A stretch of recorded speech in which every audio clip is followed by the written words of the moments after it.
Madame, Monsieur, bonsoir. Il est temps de la réflexion. Et oui, c'est l'heure de questions d'existence. Ce sujet, je l'ai choisi en rapport avec le mois de mars, mois de la femme. J'entends souvent des échos à travers l'histoire, comme celle du Jardin d'Éden, où Ève aurait croqué le fruit interdit et incité Adam à faire de même. Certains en concluent que la femme serait à l'origine des malheurs de l'humanité. Mais l'image de la femme s'arrête-t-elle à cette perception réductrice? Est-elle seulement un être qui sème le chaos autour d'elle? Ou est-ce que nos différentes religions révélées nous donnent une vision bien plus approfondie de son importance et de son rôle? Cette réflexion, c'est au cœur de Questions d'existence.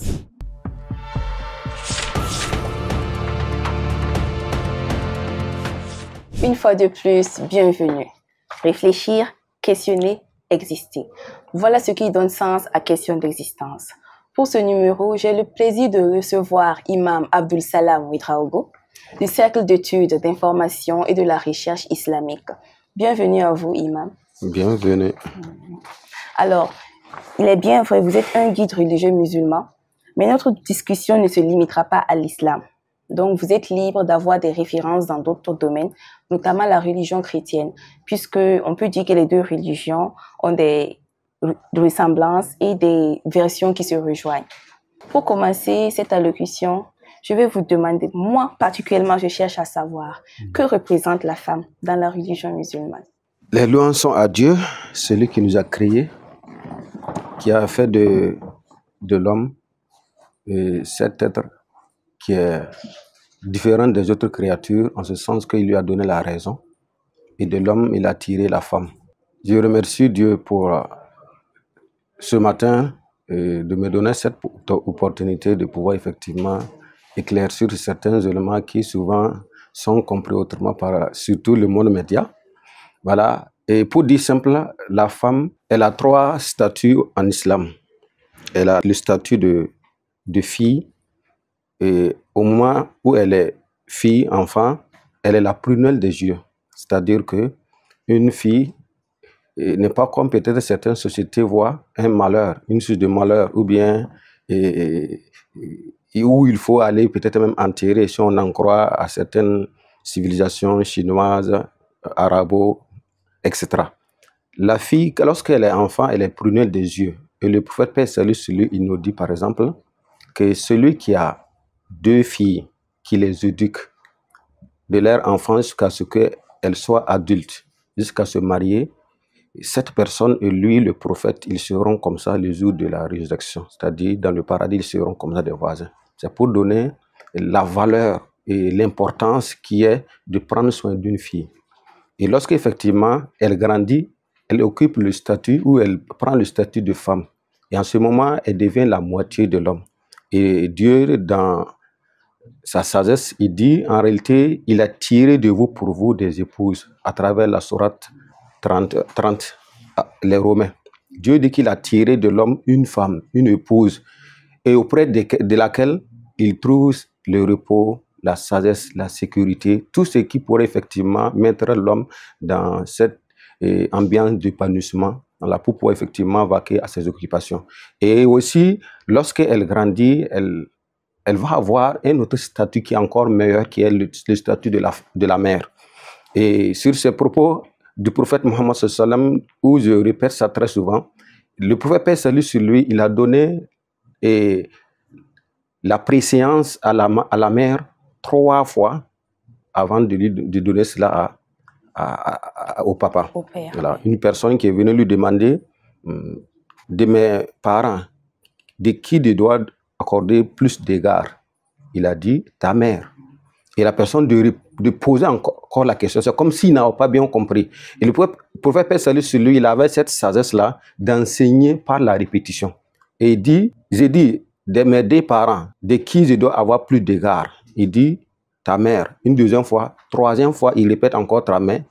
Et c'est à la 4e fois qu'il va dire maintenant ton père. Pour dire que lorsque une femme devient mère, en réalité, elle devient la mère de l'humanité. Elle devient celle qui occupe la fonction de l'éducation, celle qui occupe la fonction des finances, la fonction de gestion, et, si vous voulez, des ressources de la famille. C'est elle, en réalité, qui apprend les enfants comment être une personne demain. elle s'occupe de l'épanouissement de la famille de façon générale. Donc, l'islam donne ces statuts-là à la femme pour montrer qu'en réalité, elle est différente de ce qu'on considère la femme avant l'islam, qui est que lorsqu'une femme, une femme accouche un enfant, si elle a une fille, elle est vite enterrée parce qu'on estime qu'elle est source de malheur. Et la femme était considérée comme étant un élément de l'héritage. C'est que l'islam est venu dire qu'il ne faut pas faire parce qu'en réalité, elle est aussi humaine et elle occupe, voilà, une place aussi bien dans la société que dans la famille. Donc, elle a même droit à l'héritage. Justement, on va parler des droits parce que si la religion musulmane a élevé la femme à ce niveau, comme vous nous l'avez décrit précédemment, elle lui a sûrement conféré des droits aussi. Et on aimerait savoir quels sont ces droits-là. Bon, souvent, ça fait un peu rire lorsqu'on parle des droits de l'homme et de la femme. Et en islam, lorsque vous parlez des droits de la femme, il n'y a pas de différence entre les droits de la femme aussi bien que les droits de l'homme. Il y a que peut-être à certains stades de la vie de la femme, il y a un certain nombre de responsabilités qui est beaucoup plus accordé à l'homme qu'à la femme. Sinon, l'homme a droit à la vie, la femme a droit à la vie. L'homme a droit à la santé, la femme a droit à la santé. L'homme a droit à l'éducation, la femme a droit à l'éducation. L'homme a droit à une place dans la société. La femme aussi en a. C'est fait de telle sorte qu'en réalité, devant Dieu, tout le monde a les mêmes droits, sauf qu'il y a ce petit truc-là peut-être qui fait la différence entre nous, les hommes et les femmes, qui est la foi. Et là, ce n'est pas seulement la différence entre la femme et l'homme. Ça veut dire que de l'humanité tout entière, celui-là qui est beaucoup plus considéré par Dieu, peut-être, c'est à travers quelque chose qu'il garde en lui qui est la foi. Sinon, la femme a aussi bien droit que les hommes. Et le Coran dit, pour magnifier ça, et il le fait même sous forme de poésie, à travers le verset 35 de la Sourate 33, où Dieu dit par exemple Innal muslimina wal muslimat wal mu'minina wal mu'minat wal qanitina wal qanitat. Dieu a cité, ça veut dire que les catégories de personnes en paire. Il dit par exemple les musulmans et les musulmanes, les croyants et les croyantes, les jeûneurs et les jeûneuses, les gardeurs de chasteté, les gardeuses de chasteté, ceux qui évoquent Dieu fréquemment et celles qui évoquent Dieu fréquemment.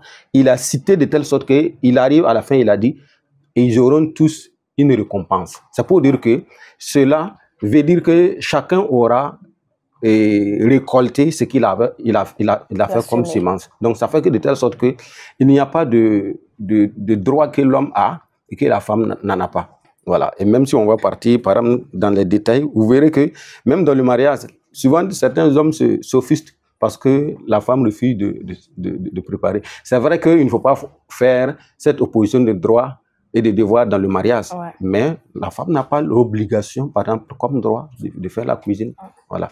Mais je ne dis pas à une femme de ne pas cuisiner à la maison. Et si elle ne cuisine pas, bon, ça c'est autre chose. C'est même ce que nos mères nous ont appris. Hein. Voilà, en réalité c'est ça. Parce que si vous voyez, seul peut-être, ou peut-être l'islam fait partie de ces religions-là qui ont donné une place à la femme de telle sorte que avant la femme était considérée comme un élément de l'héritage. La femme, lorsqu'elle avait des menstrues, elle avait une maison à part où elle devait séjourner jusqu'à ce que ses menstrues finissent et elle revient. Et il y a des moments où aussi, lorsque par exemple une femme avec des hommes, ils ont un parent qui décède, par exemple, la femme n'avait pas droit à l'héritage. Mais l'islam est venu conférer à la femme le droit à l'héritage, de telle sorte qu'il y a une proportion qui est donnée à chaque individu de la famille.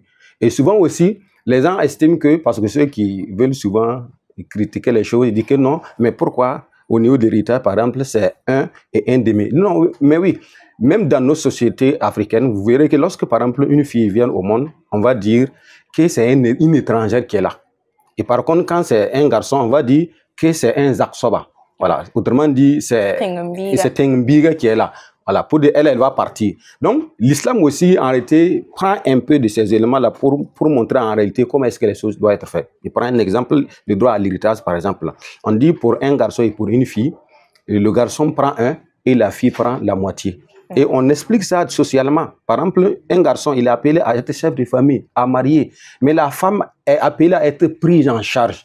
C'est ça qui fait qu'en islam, par exemple, quand une femme travaille ou bien qu'elle a une source de revenus, elle n'est pas obligée de dépenser, de partager si vous voulez. Voilà. Donc, elle a le droit de disposer de ses biens comme elle le veut. Le prophète Mohammed a dit, accroche-toi à elle, car le paradis se trouve sous ses pieds.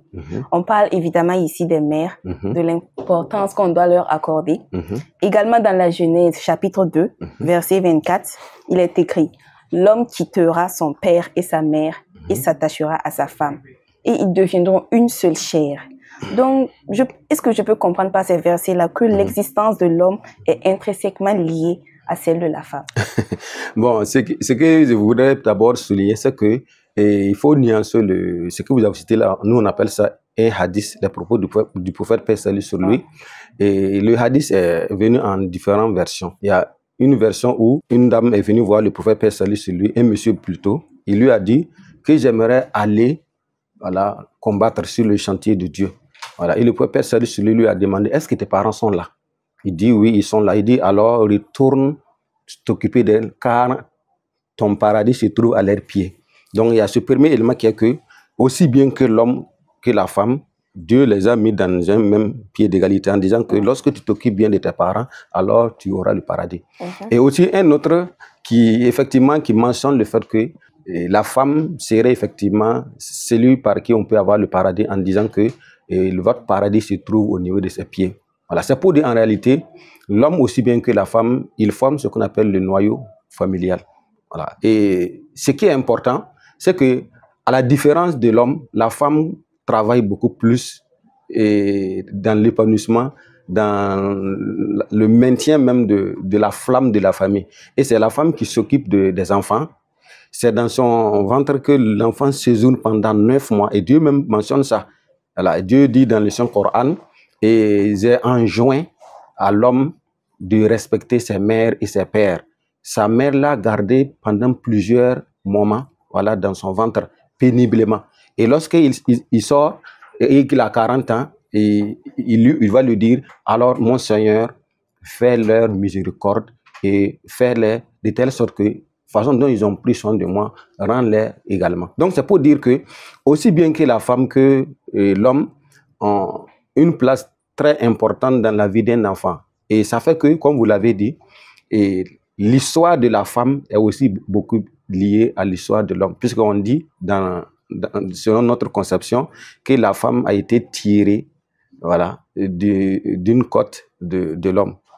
Pourquoi ils ne pourront pas être ensemble? Pourquoi ils ne pourront pas vraiment se compléter? Donc en réalité, la femme n'est que cette moitié de l'homme que Dieu a faite. Et on ne pourra pas faire la différence entre la femme et l'homme dans un foyer. Ce n'est pas possible. Les textes sacrés mettent en valeur des figures féminines d'exception et des femmes de forte piété, des dames de fer. Je cite par exemple l'épouse de Noé, d'Abraham, de Moïse.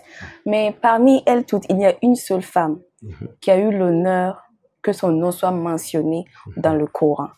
Il s'agit de Marie, mère de Jésus, ou d'Issa dans la religion musulmane. Qui est cette femme? On aimerait savoir qui est cette femme. Pourquoi est-ce que cet honneur lui a été fait? Mariam, ou Marie si vous voulez, en réalité, elle est le fruit de la bénédiction de son père. En réalité, son père a souhaité avoir un garçon. Et son souhait, c'était vraiment d'avoir un garçon où il allait confier. En son temps, il y avait ce qu'on appelle là, un endroit où les enfants partaient pour apprendre la religion, pour servir en réalité, pour servir le temple. Et son souhait, c'était d'avoir un garçon et puis confier effectivement au temple pour effectivement les tâches liées à l'activité ou à la vie du temple. Mais il s'est trouvé que Dieu lui a donné une fille. Et il s'est dit, mais soulignons que d'abord Mariam, elle n'a pas vu son père parce que son père est décédé avant qu'elle ne soit née. Mais lorsqu'elle est née, sa mère s'est retournée vers son beau-père pour effectivement demander un conseil. Et son beau-père qui était effectivement Zacharie, et Zacharie avait une influence au niveau du temple. Donc il a fallu qu'il joue de son influence pour pouvoir effectivement avoir cette possibilité d'amener Mariam, bien qu'elle ne soit effectivement une fille. Et Mariam, Et on lui a construit effectivement une maison à part, parce qu'il n'y avait que des garçons. On lui a construit une maison à part.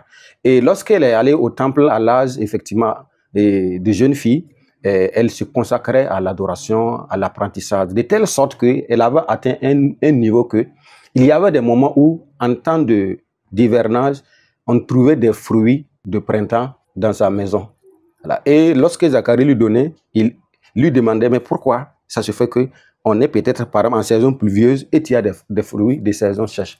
Pourquoi on est en saison sèche et il y a des fruits de saison pluvieuse. Et elle disait, Haza min indillah. La réponse a vraiment donné conseil même à Zacharie. Il dit que ceci vient de la part de Dieu.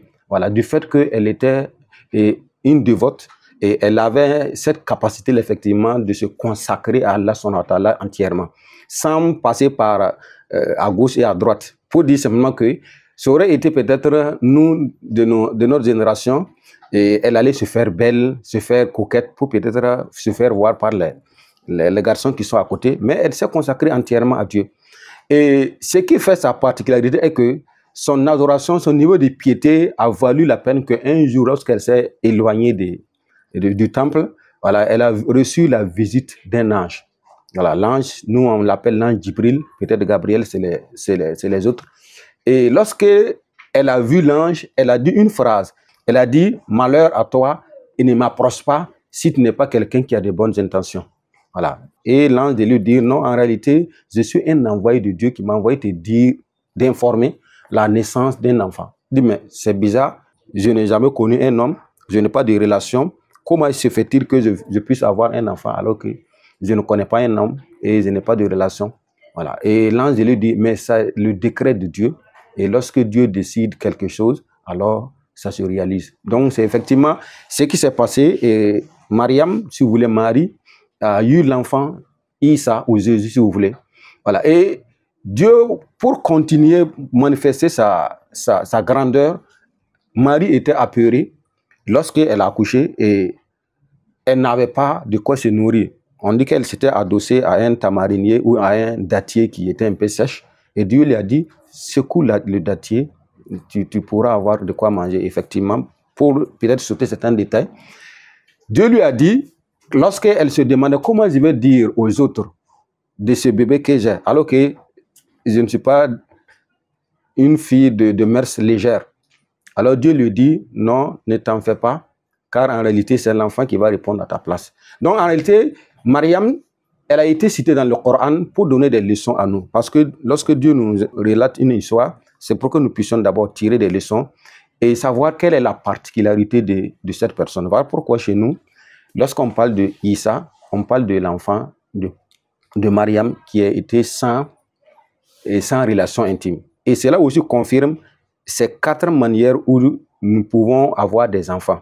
Ou si vous voulez, où l'humanité a connu des enfants. Il y a le fait que Adam, qui a été créé sans mère, sans père, il y a Mariam et disons Hawa, ou bien Ève, si vous voulez, et dont on accuse d'avoir fait chasser Adam dans le paradis. Voilà, parce que cela était dans la préscience de Dieu. Donc, il y a Adam et Hawa. Donc, on considère Adam comme étant le père de Hawa, sans mère. Et il y a aussi Jésus, Isa, qui a une mère, mais qui n'a pas de père. Voilà. Et il y a nous, actuellement, qui sommes issus d'une union, d'une mère, et puis d'un père. Donc, l'histoire de cette dame-là nous donne ces leçons-là à tirer, pour que, à cause d'un miracle qui confère à une personne, qu'on ne lui donne pas d'autres attributions ou d'autres qualités qu'il n'est pas. Donc, voilà un peu pourquoi, effectivement, cette dame-là a été mentionnée dans le Coran. Imam, vous parliez récemment que l'homme et la femme, en matière de droit, ils sont égaux dans la religion. Aujourd'hui, on peut dire aussi, aujourd'hui, les femmes se battent pour avoir les mêmes droits que les hommes. Mais est-ce que c'est vraiment une réalité? Parce que, est-ce que la femme vraiment peut être considérée au même niveau que l'homme? En matière de religion, bien sûr. En matière de religion, il n'y a nul doute. Dieu nous dit dans le Coran, Ya ayyuhan nas inna khalaqnakum min dhakarin wa untha wa ja'alnakum su'uban wa qaba'ila lita'arafu inna akramakum 'inda Allahi atqakum. Il dit, je vous ai créé à partir d'une mère et puis d'un homme. et je vous ai fait des tribus différentes et des détenus différents, si vous voulez, des nations différentes. Et l'objectif, c'est que vous puissiez vous entreconnaître. Ça veut dire échanger, travailler ensemble, collaborer, faire en sorte que vous puissiez vous épanouir. Il dit, mais en réalité, le plus pieux parmi vous, c'est celui qui a la foi. Donc, en réalité, en islam, le seul critère pour dire que spirituellement ou religieusement, telle personne est mieux que moi, c'est le critère de la foi. Et ce critère, seul Dieu le connaît. Donc, si peut-être entre nous, on se flatte ou on se taquine ou bien on se pince, c'est juste par orgueil souvent ou bien par excès de zèle. Sinon, ça ne veut pas dire que parce que j'ai la barbe ou bien parce que je me couvre bien, je me voile bien, voilà, je suis mieux qu'elle ou bien elle est mieux que moi. Non, ce n'est pas ça. Parce que Dieu ne voit pas l'aspect forcément d'apparence, mais c'est surtout ce qui est dans le cœur là. Donc, lorsque une femme a un bon comportement, a un trait de caractère qui lui donne un certain nombre de niveaux près d'Allah, elle l'occupe.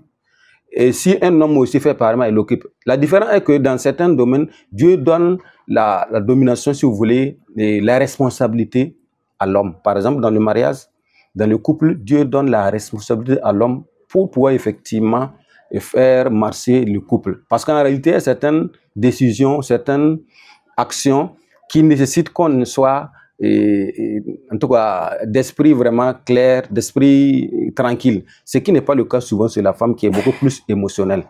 Voilà. Par exemple, un volet, il rentre dans la maison, ou si vous voulez, une information vient, un décès par exemple. Voilà. Vite, la femme, soit elle sombre dans les pleurs, elle sombre dans la tristesse, elle se lasse, etc. Mais l'homme va prendre, pourrait mieux, effectivement, recevoir cette nouvelle-là. Et voilà pourquoi même dans nos sociétés, quand vous voulez informer un décès à une femme qui est mariée, c'est à son mari on informe.